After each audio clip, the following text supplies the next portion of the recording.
Au Gabon, les footballeurs font face à une situation salariale très compliquée, avec des mois de salaires impayés.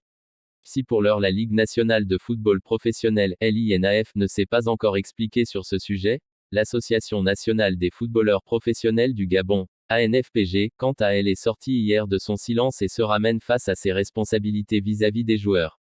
Ainsi, la NFPG a décidé d'endosser le rôle de lanceur d'alerte. Celle-ci a publié ce lundi un rapport sur la situation salariale des footballeurs du National Foot D1 et D2 pour le compte de l'exercice 2021 à 2022. La dette est énorme et les joueurs se questionnent sur leur avenir.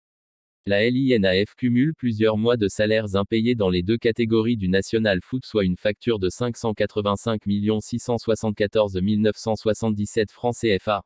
En effet, pour ce qui est de la première division, D1, la très controversée institution précitée devrait aux 14 clubs, la coquette somme de 395 954 977 francs CFA.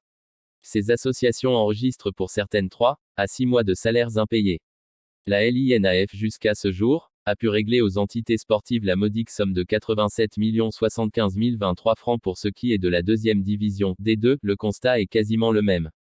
Là-bas, en ce qui concerne les salaires non versés, la facture quant à elle vaut la bagatelle somme de 189 700 000 francs CFA. Dans cette ardoise colossale, sur les 10 clubs enregistrés pour un total de 230 joueurs, seul AFJ, Ombilanziami et Vautour Club ont perçu un mois de salaire. OIMAC, quant à lui, a pu bénéficier de 2 mois de salaire.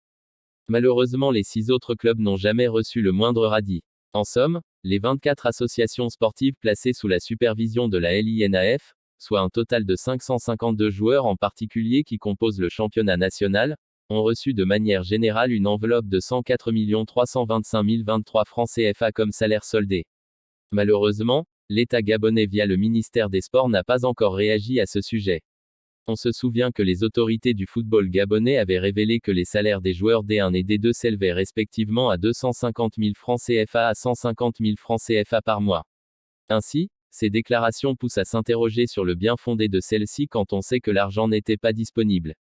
In fine, voici encore un autre terrain sur lequel le ministre des Sports, Franck Nguema, est vivement attendu afin que des solutions soient trouvées avant évidemment la reprise du championnat prévue dans les prochains mois.